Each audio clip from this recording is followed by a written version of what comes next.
Bon, c'est le temps du magasinage, Noël arrive bientôt.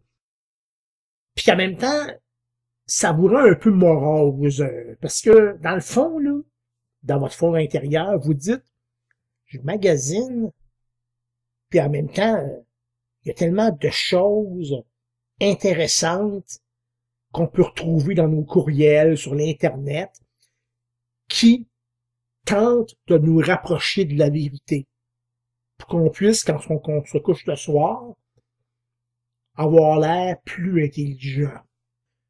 Bon, cela dit, je dois mentionner qu'une des affirmations les plus renversantes serait que nous descendrions, pas dans genre des Cendrillon, je parle pas de l'affaire là, qu'il y a des 7 nains, là, à moins que ce soit l'affaire de Disney, Cendrillon, là, mais qu'on descendrait des reptiles, qui aurait eu supposément une race de reptiles, puis on viendrait de ces gens-là.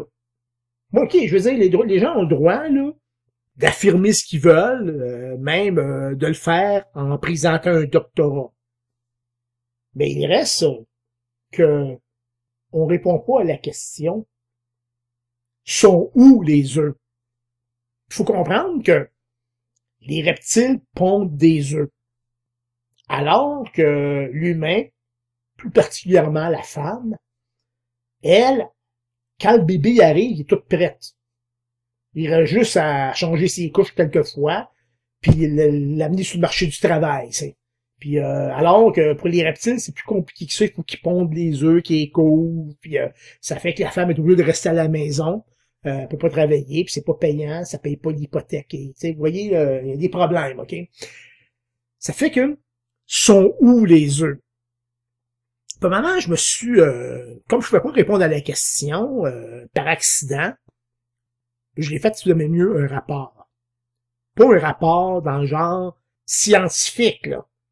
J'ai fait un rapport de... Non, un rot. Écoutez bien.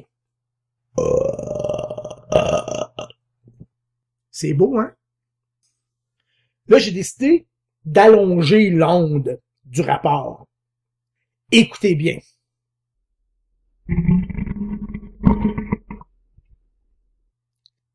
Ça ressemble à quoi? Au cri d'un dinosaure. Tu sais, le genre de son que tu mettrais, mettons, dans Jurassic Park. Mais ça t'empêche pas, au moment de te poser encore la même foutue question. OK. Sont où les œufs?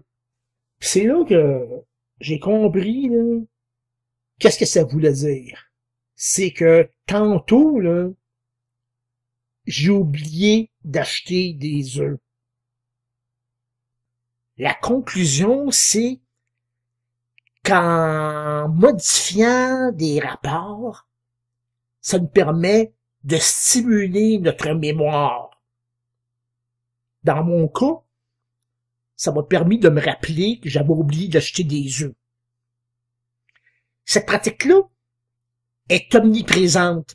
On la retrouve partout dans la gestion des entreprises, des gouvernements, des sociétés à but non lucratif, peu importe.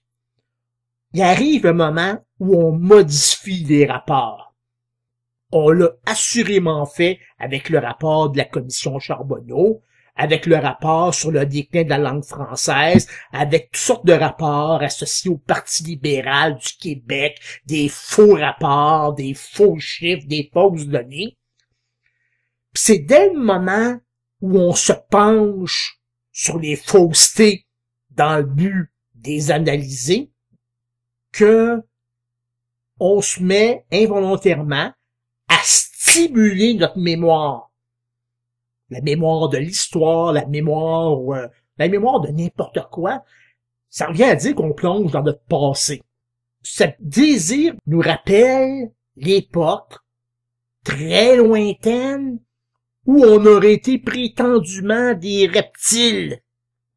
Puis là, on finit par se poser la question, coudonc, ça se peut-tu que le passage de reptile à humain ne se soit jamais fait correctement.